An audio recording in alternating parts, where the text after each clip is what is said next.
From Studio B in Swarthmore, this is the iCantCU podcast with David. It's like blind people for dummies. Hello there, and welcome to episode 260 of iCantCU. My name is David, at David Benj on all the socials. Thanks for being here, and welcome into Studio B. Really glad you could join me for this episode, and as usual, I've got a few things to talk about. I'm going to lead off again, like I have for the last 3 or 4 episodes, by telling you about the NFB of Pennsylvania April raffle. Tickets are $5 each. You get a 3-digit number. If that number comes up anytime during the month of April, that's the 1st through the 30th, so you have 30 chances to win. If it comes up from Sunday to Friday, you win $50. If it comes up on a Saturday, you win $100. Now, what number, where's it going to come from, you may ask? And it's going to be the same number that's drawn by the state lottery that evening. So the evening drawing of the Pennsylvania lottery, and the NFB of Pennsylvania is in no way whatsoever associated with the Pennsylvania lottery. Pennsylvania lottery and NFB of Pennsylvania, not related, not in the least. So if your number comes up, and if you have 1, 2, 3, it's got to come up 1, 2, 3. If 3, 2, 1 comes up, nope, you didn't win. So I want to thank Renee, who bought some tickets. I took a minute to get her numbers to her because Liz kind of fell asleep on the job because I wanted to get Renee. It's kind of hard to read. I'll send you an image if you do buy them, but it's kind of hard to see the numbers, and she didn't give me the actual numbers written out, so I couldn't get them to her.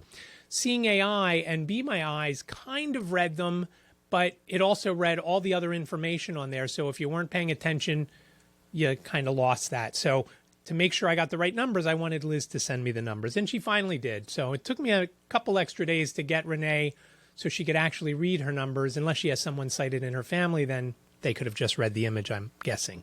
But thank you, Renee.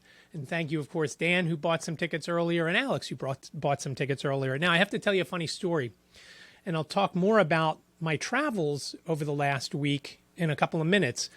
But we were coming home from State College from the Leadership Seminar. I think Summit sounds better, right? So we were coming home we were coming home from that, and there was a group of us traveling from State College, Pennsylvania, where this seminar was, back to Philadelphia. And actually, there was more of us traveling from State College to Harrisburg, and then some people got other rides from Harrisburg, and then there were a few of us, 7 of us, I think, traveling back to Philadelphia. So we're in the bus station waiting because there's not a train that goes to State College. I don't get that, but there's not. So we're waiting on the bus, which was 45 minutes late. And again, I'll get into all of this in a minute. And Eugenio, who was my roommate and is also the treasurer of the Greater Philly chapter, says to someone in the group, I don't remember who, "You're going to buy some tickets from me, right?" And so he takes out the tickets, and Alana, Stacy's daughter, so I'm guessing it was Stacy that was going to buy the tickets, starts to read the numbers. And the first one that she read, the first one, was 894. And I said, "No way." And he said, "Yeah, that's it." And Alana said, yeah, I'm good. I said, "Double check that." She double checked it. She said 894. I said, "I want to buy that ticket." Now I've got probably about, 40 or, I'm sorry, I've got 50 or 60 tickets left. So please buy some. She double checked it. It was it. And I bought that ticket from Eugenio. Now, here was the problem. There's a group of blind people, and we had to fill out the ticket because Eugenio has to be the one to turn it in because I gave him the money, and I was going to send it in. Now, I could have sent it in on my own with the tickets that I'm going to send in, but he wants to make sure he got credit for it, and I get that. So we had to fill it out. Alana's 7, so she might have decent printing for a 7-year-old, and maybe what I printed on there was worse. But I thought, you know what, I'm going to try and print it. And that was the big issue with all of us because Stacy bought some tickets and Kosi bought some tickets. So I'll tell you the story behind 894. When I was a kid, my dad bought 2 Chevys. One was a van, a passenger van, so he could take people from his market in Chester home. There was a big senior community close by. So the shuttle would be constantly running during the day, bringing people from there, getting their groceries. They'd all get in and get their groceries, and then somebody would take them home in that van. The last 3 numbers of that license plate was 893. At the same time, he bought a new station wagon, and my dad went through station wagons about every 2 years when I was a kid because he would load them up. It was the SUV of the day. If SUVs were around in the capacity like they are today, he probably would have had one of those. But they didn't, and so my dad always had a station wagon the whole time I was a kid because he was constantly taking stuff from one of his stores to another if he had multiple stores at the time, or from one of his stores to one of his friend's stores, or vice versa, picking up some things. And I remember at one point we were taking sugar from one of his stores. I think he had 2 stores at the time. One was in Chester and one was in Hunting Park, which is, I don't know, 30 miles? I don't know, whatever it is. But he loaded this car up with sugar. Now, a case of sugar, 5-pound sugar, I think there were 12, so 60 pounds, right? And I don't know how many cases of sugar he had in there. Every time he hit a bump, of course, he bottomed out. And the wheels would scrape. That's why he went through cars so fast. So that license plate number ended in 894. So it wasn't long before that the Pennsylvania lottery had started, the daily number it was called at the time. It was the only lottery that they had besides the scratchers. So he started playing that number on occasion. If he was near a lottery machine, it wasn't as easy as it is today, where everybody and their brother has a machine and there's 8 million different lotteries and numbers you could play. And so when he was near one, if he would walk into the drugstore that we went to, if they had the machine, he would buy it, or a deli or whatever.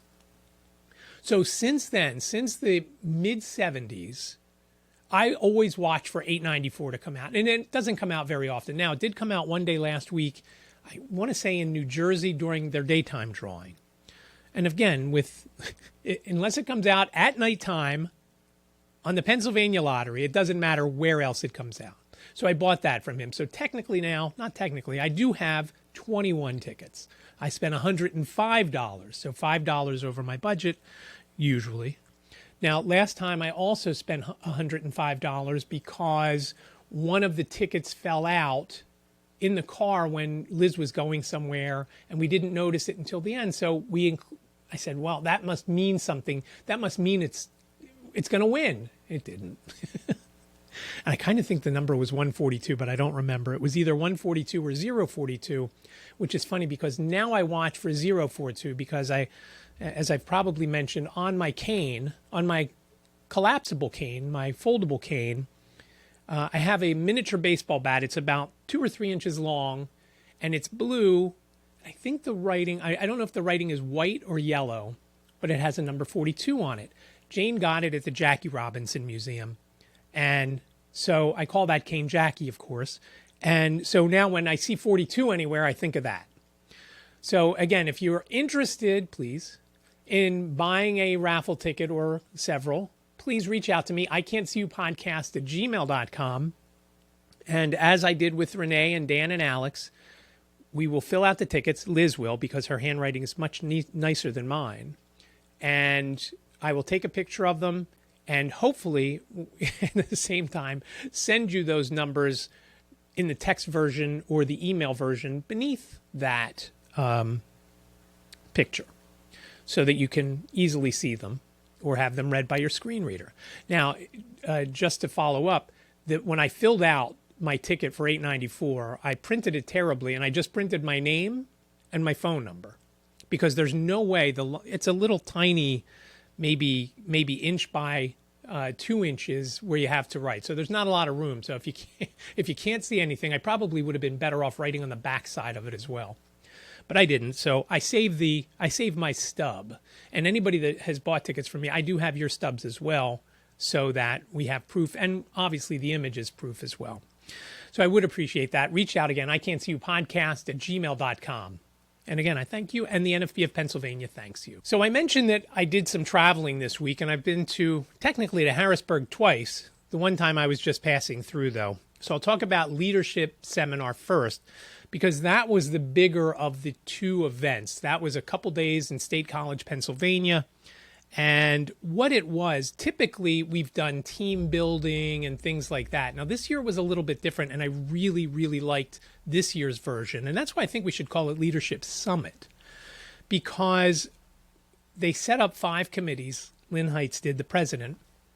And so the 5 committees, Finance Committee, which I'm on, Tech Committee, which I chair. There's an Outreach Committee, a Membership Committee, and a Fundraising Committee.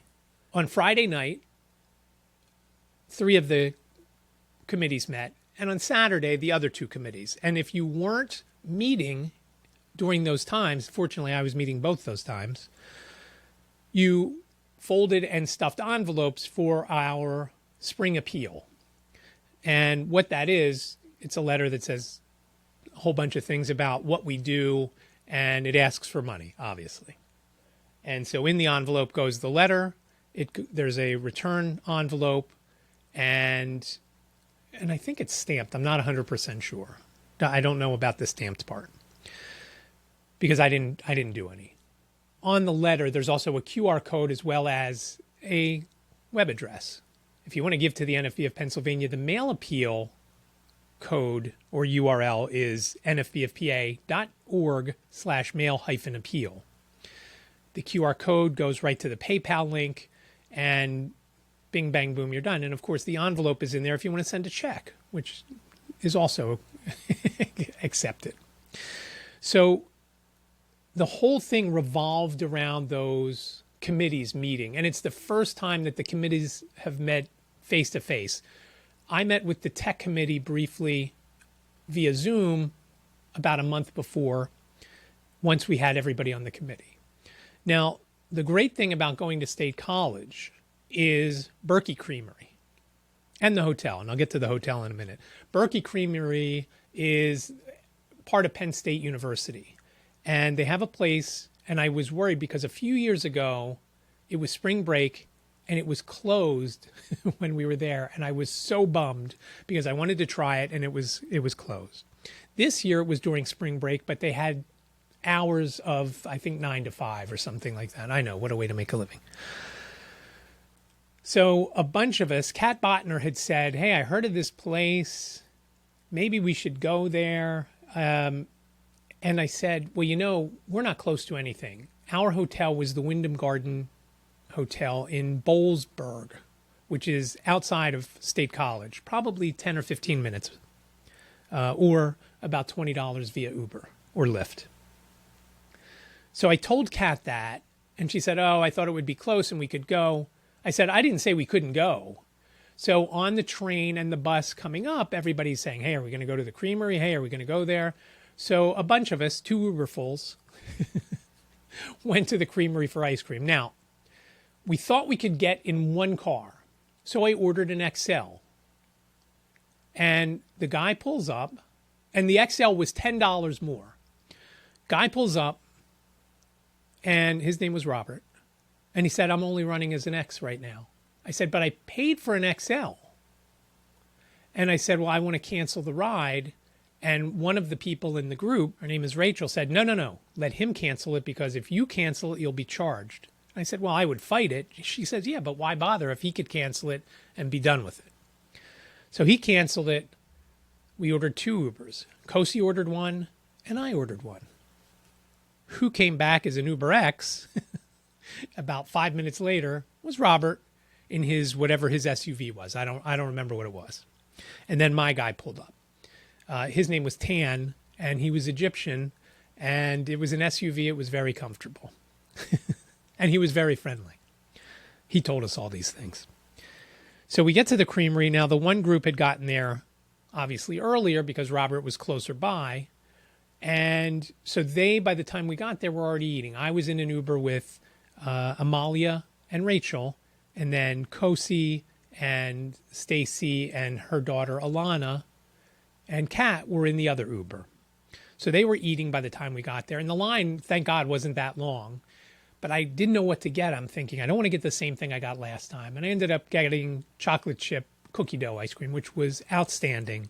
And I was in Harrisburg, like I said earlier, another time. And after dinner, the night that I was there, I thought, man, I wish they had Penn State Creamery here.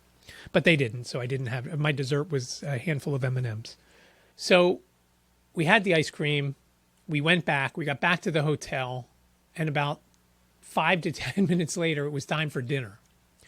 And a group of us sat together. I think there was 10 at our table. There was another table where there was 4 or 5. And dinner was good. And I noticed when I was walking down, one of the guys on the tech committee was walking down. His name is Chris Westbrook. And he was having some difficulty. And I was trying, he also has some hearing issues.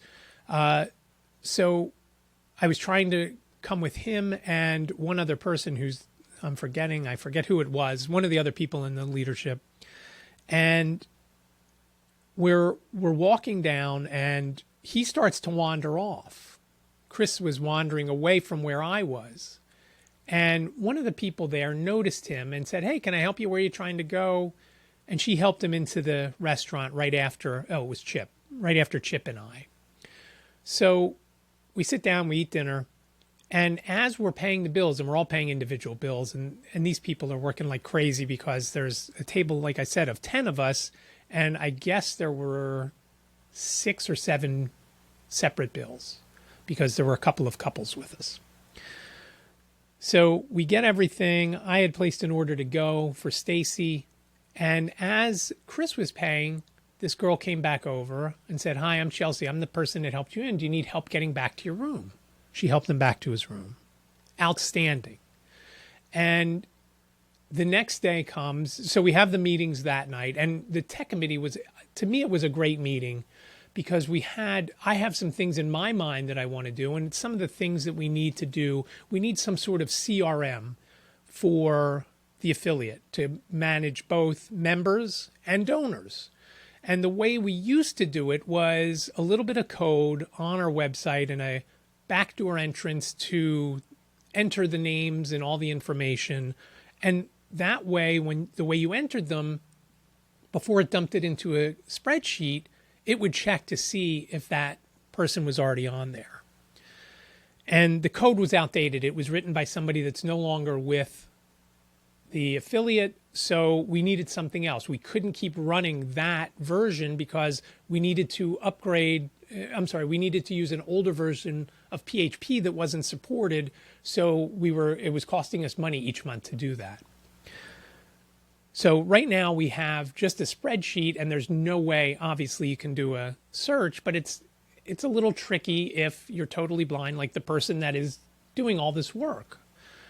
So we've been looking, we looked into Salesforce, which there's a steep learning curve. It's free to nonprofits, but there's still a cost to get it up and running, or a long learning curve to make it work the way you want it if you don't know it yet, which none of us know it. Although I did find out later that COSI knows it a little bit. So that's a possibility moving forward. But we need something now because we haven't had anything since November. And this girl is chomping at the bit to get all these people entered. And you may also be saying, where do you get the names from?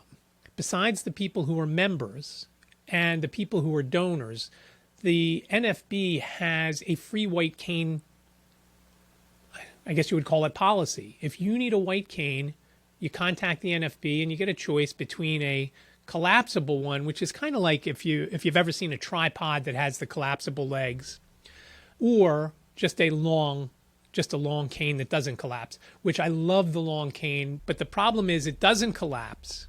So when you get in an Uber or you get on a train or a bus or a plane, it's a pain in the butt to deal with because you got to work it in and you got to work it into like a crevice where it's not flopping all over. And so the collapsible one is nice because it folds up and you can put it in the seat back of the seat in front, or you could put it on the seat next to you, whatever. But it's out of the way. Now, the downside of the collapsible or foldable cane that I have, which was $80 from Amazon, I'll link to it in the show notes in case you want one. And I do love it because it's got the spring-loaded handle and everything. It's the luxury model of white cane. It's got the marshmallow tip. Everything about it is great except for it's not light like the straight cane that I have, the non-collapsible one that I call Nigel because I've got a Beefeater keychain on it and I just named it Nigel. So when someone requests a white cane from the NFB, anyone who is from Pennsylvania gets a cane, and then we get their information from NFB National. And then Jan, who is the person that does this, inputs that into our database so that we can contact them for donations. We can contact them for membership, for outreach to say, hey, you know, these chapters are available, these divisions are available. Maybe you want to join the blind merchants or the guide dogs or the parents of blind children or the blind parents. One of those divisions where you can get involved and learn how to deal with all the different things going on now that you've lost your sight, or because you've lost your sight, or because you don't have any sight now, whatever the case may be. And it is a lot harder, I think, if one day you have sight and a week later you don't. And in some cases, it's one day you have sight, the next day you don't. And for various reasons, whether it's diabetes, a gunshot to the head, whatever it might be. I know people that went to bed with sight and woke up the next morning and didn't have it. It just, that's, you know, and there's other reasons too, obviously. So we need some sort of CRM. We talked about that at the meeting. We talked about social media at the meeting because we have NFB of PA on we have it on Instagram and Facebook and YouTube and there's one more, Twitter. But we talked about two other places. We're not on LinkedIn and we're not on Pinterest. Pinterest is a little bit funny because it's very visual. Why would blind people go to Pinterest? And I'm not so interested, or I should say Pinterested, in Pinterest maybe for outreach or membership or that. But Pinterest is a great search engine. So if somebody is in music and finds our pins on the upcoming piano bar, we can link right from that pin to the page to buy tickets, right to it. And they could buy a ticket for $5. I don't have that link yet, but once we have that link, I'll put it in the show notes. It might not be this episode. We have our first meeting is tonight on that. So that's why I'm interested in Pinterest, or Pinterested in Pinterest. Besides that, there's Giving Tuesday and other times throughout the year where we want to solicit donations for various reasons. We're getting a charter bus to go from the Philadelphia area to Erie in November, and it's going to be between $6,000 and $9,000 depending on which bus we get. If we get a 52 passenger, it's going to be around $6,300. If we get the 72 passenger, it's going to be a little over $9,000. So it's important that we have that, again, not necessarily to find blind people. And that may, at some point, a family member may say, oh, yeah, this is cool. Let me click on that and then come to our site and say, oh, yeah, this might help Aunt so-and-so or Uncle Jim or whoever. So for that reason, we're going to do it. And it shouldn't take too long each week to schedule a week's worth of pins, doing maybe 2 a day. It might also help drive some more traffic to our site. So we're going to do Pinterest. In fact, I signed up for the Pinterest account last night. I haven't done the LinkedIn one yet, but that's also obviously important to do as well. Talked about that. We talked about those listservs, which I think I've mentioned before, which I can't stand, but we need them and people use them. We also talked as part of the CRM of doing Google Groups. I believe it is. Google Groups can be set to where it is just a broadcast type of thing, as opposed to like the listservs where somebody could put out a message and then people could respond to it. We're not going to do it to have a response. We're just going to use it to broadcast, because sometimes the listservs, things don't get out on a timely fashion. Sometimes there's a 12-hour delay. And when you're talking about a meeting that might be that night and you put it out at 10 in the morning, 12 hours later, it's too late if you want to go to that meeting. So we did that. So it was very productive. It was a very productive meeting, and that part was awesome. And then afterwards on Friday night, we all congregated in the bar. I had my normal iced teas. No, not Long Island, just regular. And that was the only iced tea I had that day, other than at dinner. I had one or two at dinner. The next day, the morning, there were some groups that met. The finance committee met. We talked about some things, had some issues going on with some weirdness in our books that we have to address. And then we broke for lunch. And then we had a board meeting, which if you're on the board, obviously you take part in. If you're not on the board, you could stuff envelopes, which people did, but also paid attention. And then after that, we had a meeting for the convention, which I mentioned is in Erie, coming up in November. So we have some ideas from that. We have some ideas from the board meeting. And then Saturday night, there's a dinner. And the dinner was a buffet. And on the way over in the Uber or Lyft, I don't remember which we had. I think it was Uber. The Uber driver said, that's a little weird for a bunch of blind people to have a buffet. It's what we do every year.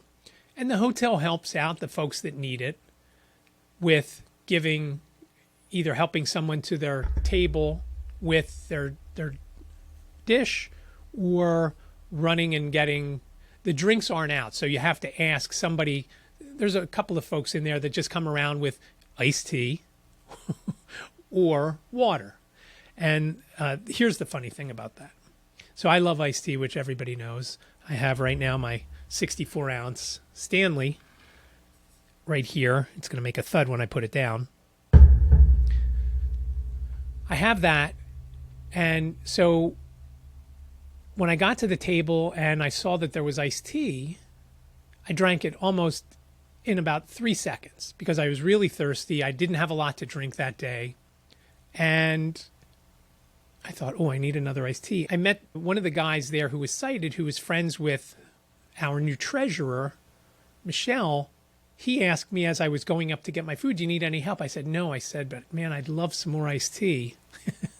So I go and I get my food and I come back. And on my way back to the table, this girl, Chelsea, who helped Chris the night before, said, I put an iced tea at your spot.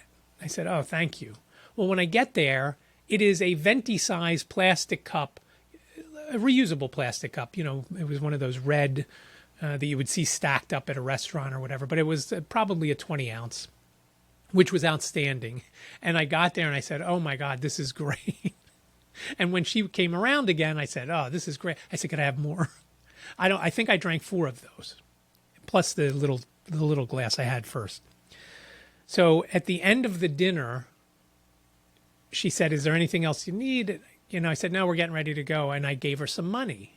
She was awesome because not only was she doing that, but there was dessert. And she said, are you guys going to have dessert? She came over to our table and I said, yes. I saw that the table's over there and I pointed to the general direction that it was. I said, do you know what it is? She said, well, there's an apple crumb cake and a chocolate peanut butter cake. I'm like, wow, they both sound great. So one of the other guys at our table, and I'm thinking, man, I'd love to have a little of both. One of the other guys at our table, Jason, says, oh, could I have a little piece of both? And she says, sure. She goes and gets it for him. I said, I'll have the same. And so she went and got us, instead of us getting up. And that, I felt a little bad because one of the things the NFB is big on is independence. Get up off your ass and get it yourself. Now, I don't want to try to hack up the cake. Obviously, if somebody was there to cut it for me, that's fine. I could certainly carry it back to the table. And I'm guessing the others could as well. But she brought it over to us, and it was almost like we had a waiter for our table. And again, she was awesome. Chelsea, Wyndham Gardens at Boalsburg, which is just outside of State College. The difference between this hotel and our stay for those 2 days at Leadership and the Crown Plaza in Harrisburg, it was night and day. Eugenio kept saying, yeah, we were due this after our convention in Harrisburg. And it really was incredibly different. Everybody on staff, and it wasn't just Chelsea. Chelsea was the one we had most interaction with. But the fact that she took and saw that Chris was having trouble, and he does have mobility issues as well. He walks with another cane besides his white cane. She helped him back to his room. She was so helpful at dinner. She was so helpful around. She memorized all our names as we talked to each other. And it was just outstanding. And everybody was like that. The other people who were waiting there on us that night at the buffet, the people in the restaurant and bar, and the people at the front desk, just outstanding. It was just so incredible. And they were so good. And that really made a difference to us.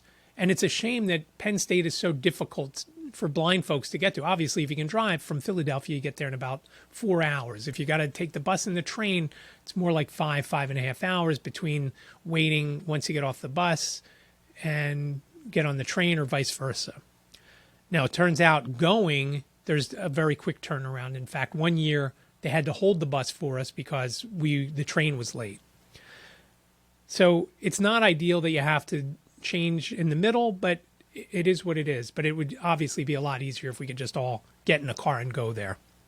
So it was just outstanding. Now, Sunday, there was nothing going on, just breakfast, which the hotel, like all Wyndham Gardens do the free breakfast. So the one issue I had with breakfast was I wanted one piece of bacon. First day I wanted one piece of bacon. I grabbed one piece with the tongs, and 6 others came up with it. So I had about 7 pieces of bacon that day. So the next day I was trying to pick through and find one that wasn't so heavy, and I still picked up about 4 pieces because they were all stuck together. And the guy doing the breakfast there, also outstanding, just incredible, the service that we got there. And again, it goes a long way when we think, hey, where do we want to go next year for either leadership, or where do we want to go for convention? And for a while, there was a good stretch where the convention was in State College area for 6 or 7 years in a row. My first one was in State College. It was at a different hotel, but the benefit of that was it was right downtown, and I could have walked to Penn State Creamery, which I realized after I had gone in the Uber. So that part was great. So we had breakfast the next day. We figured, okay, we got to order the Ubers or Lyfts a little early because it's a Sunday morning. It takes a while for them to come, and it took around 15 minutes for us to get, I think we got 2 or 3, I don't remember. And we got over to the bus, and we get to the bus, and we find out it's 45 minutes late. Well, one of the Uber drivers, his name was John, Stacy had ordered him, he hung around, which was very, very nice. Here's the problem. So the bus finally comes, and he's waiting there with us.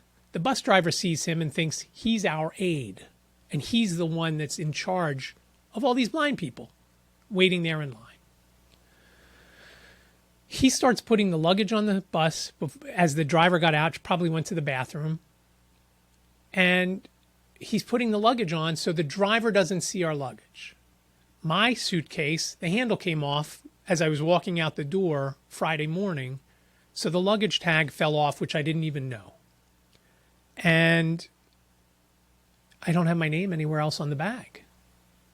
All I know is it's a black bag. I don't know anything else about it. It's got a few pockets. It's got the thing that pulls up so you could wheel it. It's a carry-on. And so she was really, really agitated because she didn't put it on. She also only communicated to John like he was our leader, and we were all just dumb blind people that couldn't do anything on our own. To the point when we got to Harrisburg, and she flew from State College to Harrisburg because it was going to be tight for us to get the train, because we have to go from one level of the station to another to go from the bus to the train. We have to get our luggage, which, as I mentioned, was going to be an issue. And she complained about it as she was looking for all the luggage. She was pretty miserable, this woman, to begin with. Maybe because she was late and she was stuck in traffic somewhere before State College, coming from wherever she was coming from. But she said, well, who's here to help you? And we said, we don't need help. We're here on our own. And she said, you are? She didn't understand that guy was just an Uber driver. And that's what a lot of people think of blind folks when they're out. They can't do anything on their own. And it just continued that issue, at least in that lady's mind, because she saw this guy jumping in thinking that he was in charge of us or, leading us through all of the troubles that we have to avoid. When we got into the station and we get upstairs, a couple of the girls had to go to the bathroom. So obviously rather to use the bathroom there than on the train. So we go upstairs to the train station portion of the building. And I figured, you know what? I'm going to use the men's room. Again, easier to pee when you're not swaying all around than to wait and get on the train and have to go. The bathroom was closed. Now, when the guy said the bathroom was closed, I thought both bathrooms were closed, but it was only the men's room. The ladies' room, good to go. Girls went, everything was good. Guys held it. And I think I guess it was only, there was 3 of us.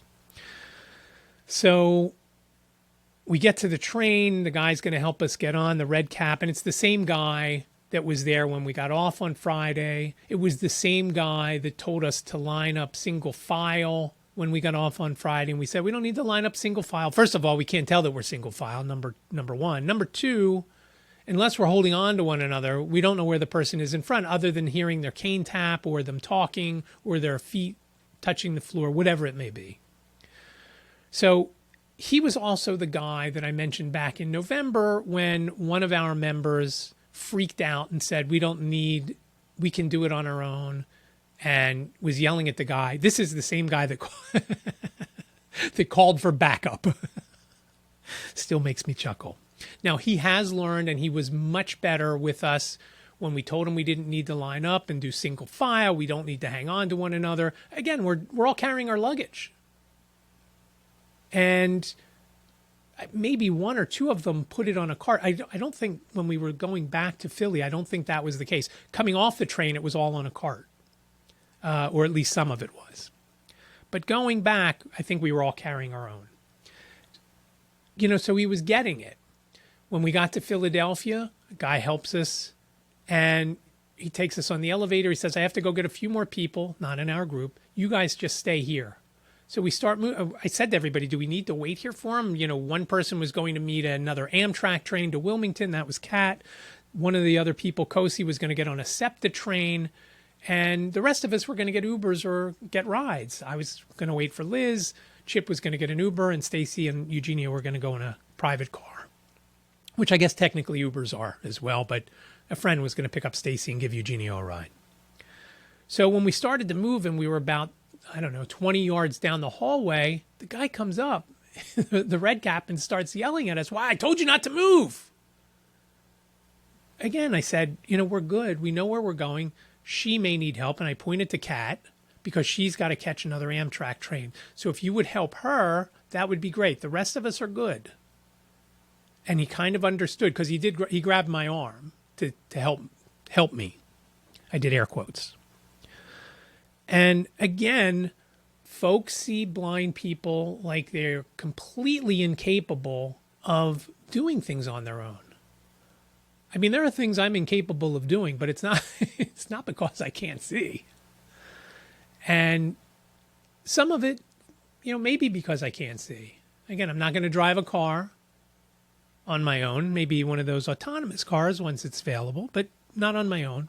And I'll tell you more when I talk about going to Harrisburg for the BEP in a minute.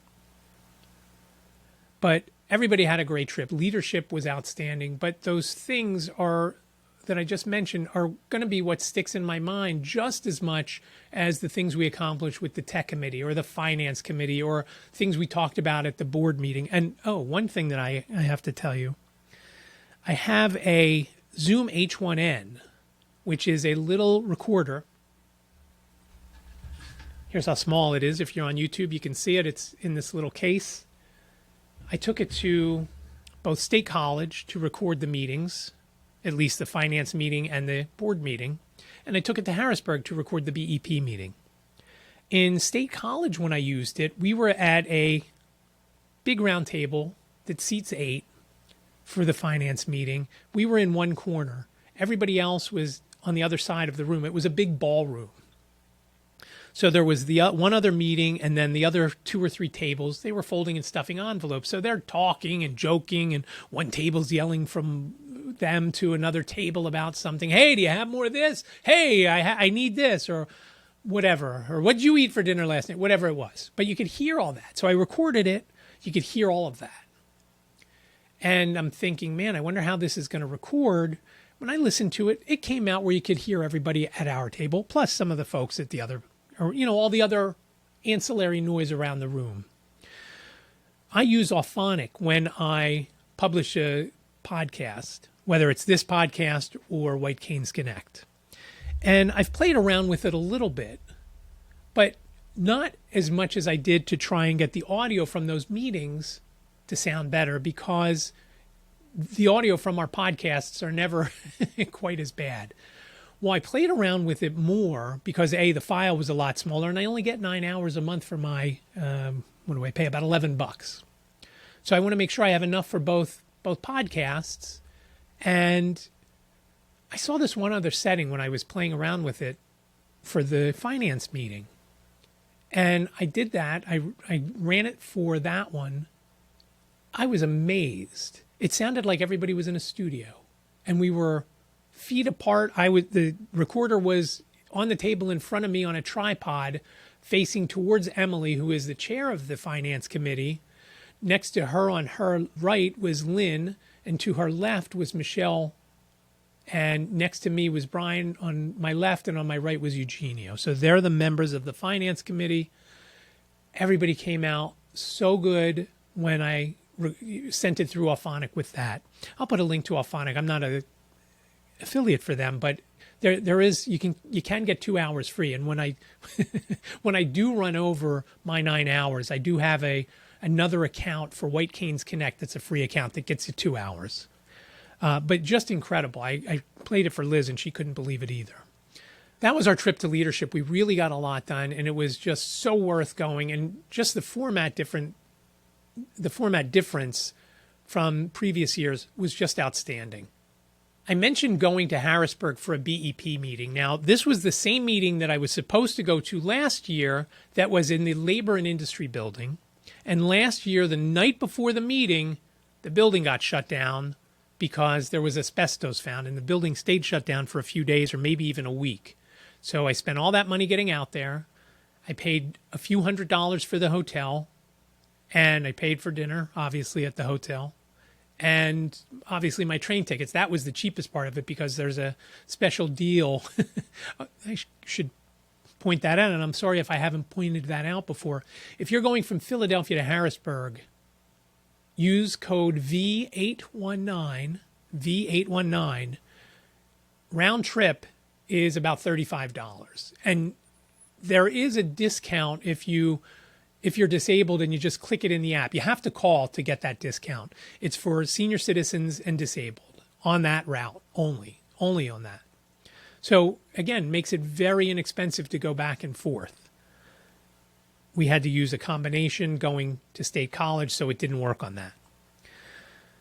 So this year I made the reservation for the hotel. Now this year they had already given a code or they got a special deal on the rooms at the Crown Plaza, unfortunately.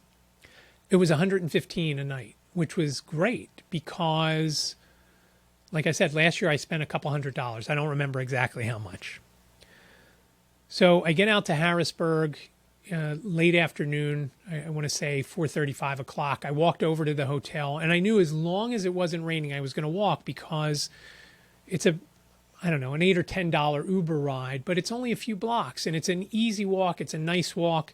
There's crosswalks and lights and everything else. And for the most part, lights in Harrisburg have those buttons that you can push to tell you when it's safe to go. Otherwise, I could use the OCO app or just listen like I usually do. You listen, as we're taught in mobility, to wait for, listen for the traffic, which I did that also.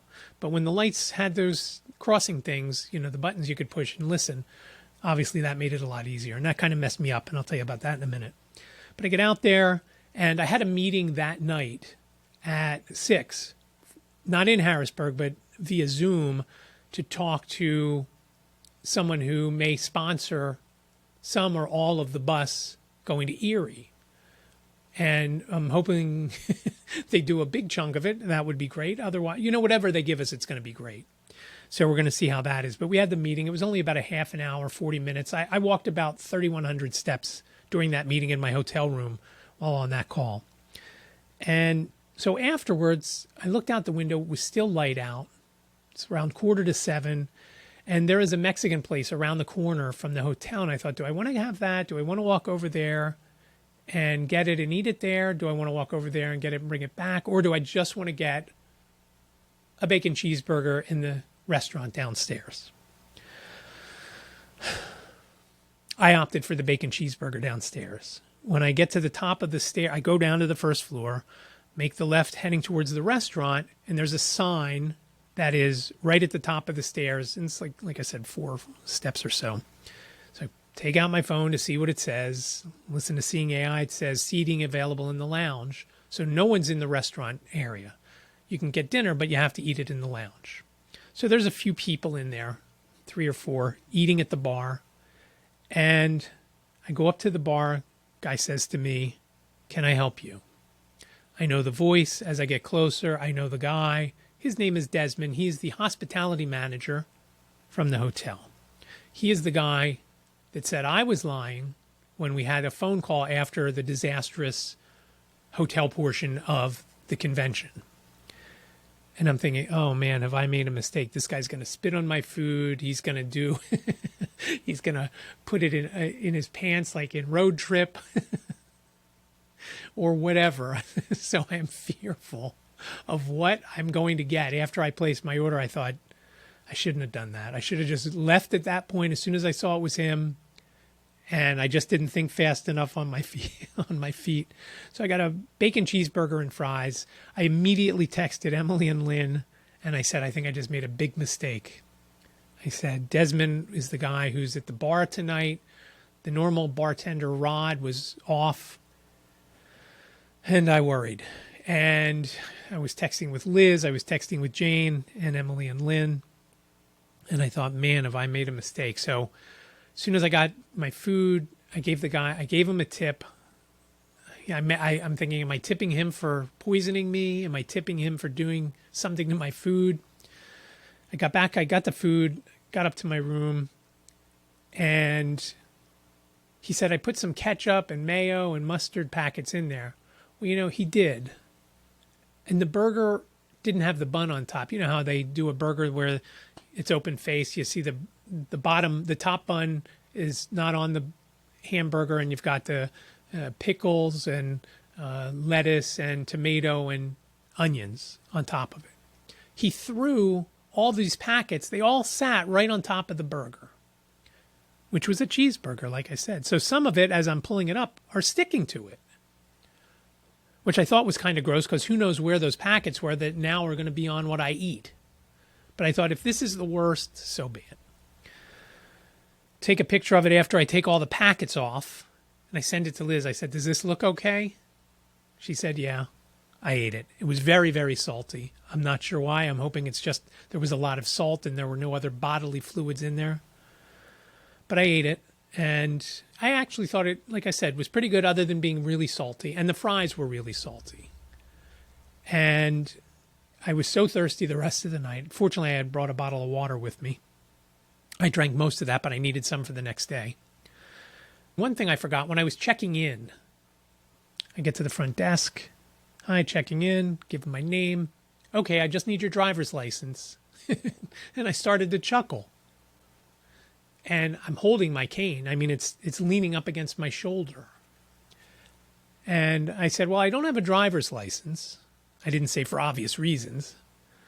But I'll give you my state ID. And I give it to him. And he helps me. He was otherwise nice. And he gave me a bottle of water, a small bottle of water, and a pack of crackers, because I'm an IHG rewards member. And I have to check to see if I got the points for that. After I eat, I'm like, now what do I do? It's, I don't know, not even 8 o'clock at night. I called Liz, talked to Liz for a little bit. Later on in the evening, I called Jane. I was bored. I was listening to podcasts, watching YouTube.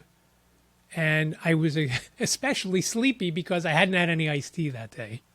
So I finally just decided to go to bed, get up the next day. I have to be at the Labor and Industry Building for 8:30 for the meeting. I go to the meeting, and what this is, it's a yearly meeting, and they talk about all the things that are going on in the Business Enterprise Program, which is part of the Randolph-Shepard Act, which gives blind folks the opportunity to operate blind bodegas, or grab-and-goes as they're called, or cafeterias, and there's not so many of them anymore, and I'll tell you why in a second. And vending places, vending operations. And the vending operations could be in postal facilities where there's 30 machines, to some where we did a mini training later in the afternoon, where in this building there was only, I want to say there was 5 machines. But that building was also part of another building which was across the street, and there was another building down the street that one guy operated. So they could make enough money to live on and be a successful business. If it was only those 5 machines, it would have been difficult to make enough money to, live on each month. So they talk about everything that's going on. Judy is the licensee leader. And so she talked about some things. We had some guest speakers. There was one lady her name was Annette, from Ohio, and part of the BEP there. Now, each state also has what's called a Little Randolph-Shepard Act. So in Ohio, besides the state and federal buildings that you can put these different things in, they also can go into colleges and universities that are funded by the state. And just the day before, Amalia had asked me if she could do one in Shippensburg. And I said, well, first of all, it doesn't happen that fast. And second of all, we're not in the schools here. And she's from, I don't know initially what state, but most recently from Louisiana. So I told her that it would take too long for you to even get started in it right now because there's no training, and I'll get to that in a minute. So Annette talked about that, and so I talked to someone named Tony afterwards, who's a licensee, who happened to have the facility, the grab and go that was in the building we were in, the Labor and Industry Building. And we talked about it, and he said in the Pennsylvania mini Randolph-Shepard, state schools are not part of that, and it would be almost impossible to get them in now. So there was a lawyer there that talked about things. Sometimes things get sent to legal and it takes a year just to get either approved or the legal stuff fixed up. And it's just unreal how slow government works. It is just unreal. And the biggest issue of that is training. There has not been training for the BEP program since late 2019. So almost 5 years ago. 5 years. So there's been no one new that has come into the program because you can't get a place until you pass training. Training can be a couple of months, and then you can go into some of the stands to get a little bit of extra. It used to be at a place in Johnstown called the HGAC, which is not ideal because Johnstown is even harder to get to than State College. So the training hasn't happened, and there's a group of licensees who is trying to go through the training to approve it and make it right. And it just reminded me, as one of the other licensees was speaking, Pam was giving the presentation on that. And one of the other guys on the board was saying, hey, we don't want to make a mistake. We don't want to have to come back 3 years from now and fix it. At this pace, it might be 3 years from now before that even gets done. And I'm thinking in my mind, why would anybody want to be in the BEP? Because you can't get in now. You can't use certain vendors to do certain things. If a machine has to get moved from one of your locations to another, you've got to have somebody that's approved and licensed and so forth. It is like jumping through hoops. And the whole time there, I'm thinking, man, this is just the dumbest thing ever. And I'm thinking, again, why would you want to be in the BEP? Then we go across the street, and I'll get into this in a minute a little bit more. And we're looking at the 5 machines that are in this facility. And I'm standing next to Pam Baccaro, who is the president of the Pennsylvania Association of Blind Merchants. And she says to me, she says, that machine that this guy was training on is 10 grand. I said, but he didn't pay for it, right? The guy who has this location didn't pay for it, right? Nope. BEP paid for it. That's why you're in the BEP. You don't pay for any of the equipment to a degree. You get a certain allowance for your first set of inventory, and you're off to go. And there's some other benefits of being in it as well, but that is the main thing. I mean, we're looking at these 5 machines. It could be between 20 and 30 grand, maybe more, of equipment that you would have to pay if you were just doing it on your own. And that's why you get in the BEP. And you're limited because of that, and that's why you want to get in. But again, I told them I wanted to be in it 2 years ago, and still training is, I couldn't do anything right now. I couldn't do anything. And it's just unreal, because there are, with a few exceptions, most of the people in the program right now are over 50 years old. Some are even older. So in the next 5 to 10 years, these people are going to start retiring. And who's going to fill the spots? And it almost seems to me like they don't want this program to happen. I mean, it's law from 1938, I think. It's law. You got to do it. It's written. It's like the 10 commandments. So that's why you want to be in the BEP. And again, each state varies. They always bring up the COVID. Oh, well, COVID had something to do with it. Most of the other states are up and running with training. And I just don't understand why it takes so long. And I've got it on, like I said, I recorded the meeting, so I'm interested to go back and listen, because I'm sure I missed some things. There were some technical issues with, I think they used Microsoft Teams or Google Meet. I don't remember which one. They had technical issues. It reminded me of a Keystone meeting when there was issues with Zoom. It was great to hear all the things that are going on. But another thing that happened was one of the people on the state side of things, meaning the government employee, she gave her notice, and the next day we met this was on Thursday, so today was her last day. Pam has been working with this woman since she started back in August. She had no idea. One of the other licensees knew, and another licensee knew, but they were told it in confidence. Yet Pam, who is working with this person, has no idea. Again, just very shady. It's just, previously there was some folks stealing money, just a lot of craziness going on. Now, it seems like the guy named Wes has good intentions. Whether the follow-through of that makes it work, that's another story. He seemed like a good guy. He's the guy that got the job over me. And I don't know that I would have been able to do that job, but I can tell you that I would have been able to know what a blind person is like. And I would have been able to tell you that when we went to do the training inside the Capitol building for this one machine, and I went because I wanted to see the machine. I wasn't interested in the training because I obviously don't have any space. But I wanted to see the machine. I wanted to go into the Capitol building. And so we get into the Capitol building and we go through security. Every one of us beeped. They didn't check us. We get into this vending room, and it's a very cool machine. Big video screen in the front, touch screen.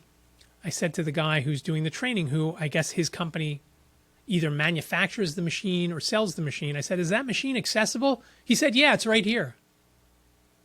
And I chuckled, and I said, "No. If I were to use it, does it speak to me? Does it tell me what I'm pushing? No." He then went on and told us about everything in the machine, and he kept saying, you can see there's 3 or 4 stickers here that tell you what these buttons do, and you can see this, and you can see that. And I'm thinking, no, we really can't. Oh, well, and at one point he said, this is really hard to do, so you're going to need your assistant to do it. And I said, well, that's great to know that you're going to have an assistant to do this business because, and with the vending, you kind of do need someone. And most people, if they're fortunate, they have a relative that does the business with them because the relative can drive and so forth. So that makes it easier because if you have to hire someone outside of your immediate family to do it, it then makes it obviously less profitable. But if you're spending whatever you take for a salary and whatever that other person takes for a salary, let's say it's $1,000 a week in salary and all of that 1,000 is coming back to your household, that's great. But if you're spending $500 a week on you and $500 a week on your driver / assistant, then you got to make that much more money, and it makes it obviously a lot less palatable. So I just thought that was funny, and I chuckled, and I took a video of it, and I was mad because I did a vertical video, and I should have done a horizontal video so that I could use it in the video portion of the podcast. I mean, I could still use the vertical video. So it was just interesting to see the workings of the machine, and the machine was very cool. But like I said, the machine would cost $10,000 if you had to buy it outright. But again, it was taken care of by the BEP, and the product cost per drink 40 cents. And he never told us what the prices ranged from because it had hot chocolate, all sorts of lattes and things like that. I'm sure the drinks range from $3 to $5, maybe even more. So you can see how profitable a machine is, especially if you don't have to spend the 10 grand on it. Just imagine how many things you'd have to sell to make it worth to have that machine. You've got to have a lot of activity to make it worthwhile. Just like when I had the video store, we knew that each video, depending on how much they cost, we needed on a sell-through video, which was anything under $30, we needed to rent it around 10 times before we could break even. On videos that came out priced for rental, we knew we had to rent it. I forget what the number was.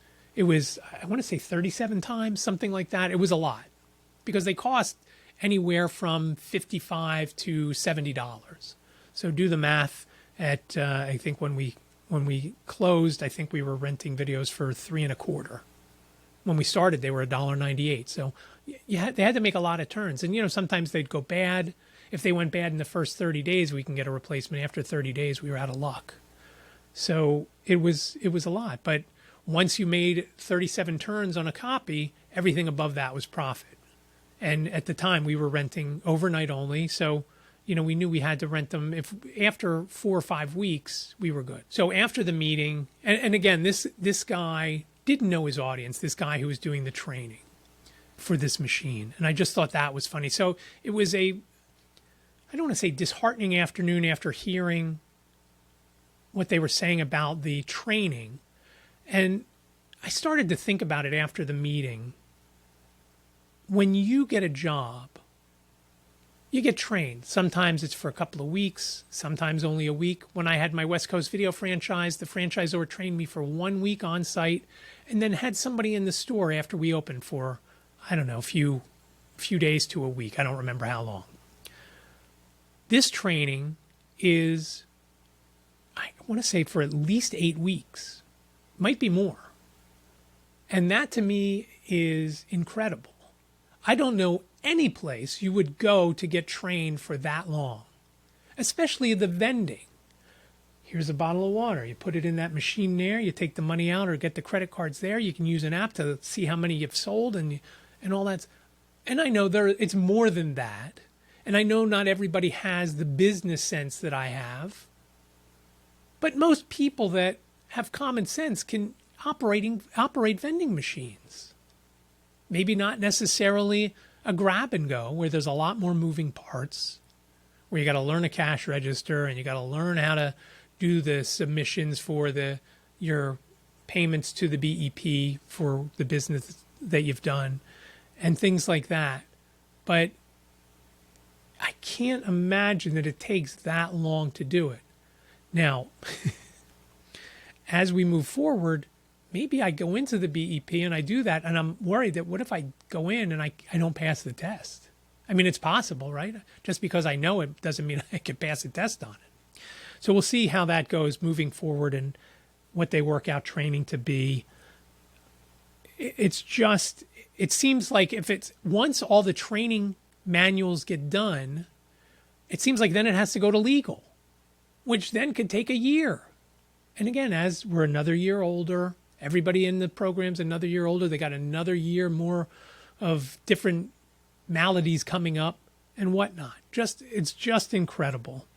And so after I did that and then did the training and was kind of just shaking my head when this guy kept talking about, you see this, or you have to see this right here. You flip that switch. You see it right there.